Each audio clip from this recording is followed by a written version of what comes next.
నా అతిక్రమములకు పరిహారము కలుగజేసిన వాడా, నీకు స్తోత్రము. కీర్తనలు 32వ అధ్యాయము 1వ వచనం. నన్ను నిర్దోషి అని ఎంచిన వాడా, నీకు స్తోత్రము.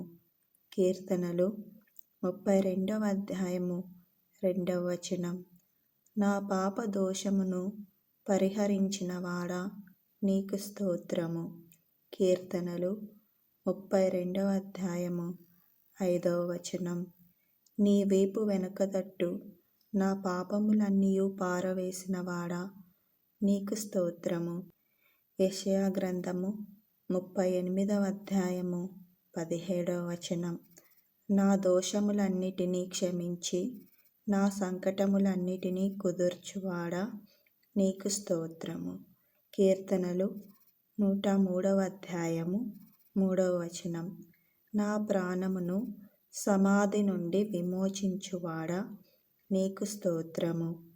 కీర్తనలు 103వ అధ్యాయము 4వ వచనం. కరుణా కటాక్షములను నాకు కిరీటముగా ఉంచువాడా, నీకు స్తోత్రము. కీర్తనలు 103వ అధ్యాయము 4వ వచనం. క్రొత్త తైలముతో నన్ను అంటినవాడా, నీకు స్తోత్రము.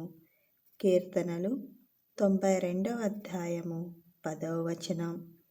మేలుతో నా హృదయమును తృప్తిపరచువాడా, నీకు స్తోత్రము. కీర్తనలు 103వ అధ్యాయము 5వ వచనం. స్తోత్ర రూపమగు క్రొత్త గీతమును నా నోట ఉంచినవాడా, నీకు స్తోత్రము.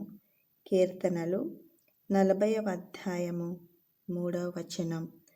విమోచన గానములతో నన్ను ఆవరించువాడా, నీకు స్తోత్రము. కీర్తనలు 32వ అధ్యాయము 7వ వచనం. నా అంగలార్పును నాట్యముగా మార్చినవాడా, నీకు స్తోత్రము. కీర్తనలు 30వ అధ్యాయము 11వ వచనం. నా గోనెపట్ట విడిపించి సంతోష వస్త్రము నాకు ధరింపజేసిన వాడా, నీకు స్తోత్రము. కీర్తనలు 30వ అధ్యాయము 12వ వచనం. స్నేహబంధములతో నన్ను బంధించి ఆకర్షించిన వాడా, నీకు స్తోత్రము. హోషేయ 11వ అధ్యాయము 4వ వచనం. నన్ను తలంచుకొనుచున్నవాడా, నీకు స్తోత్రము. కీర్తనలు 40వ అధ్యాయము 17వ వచనం.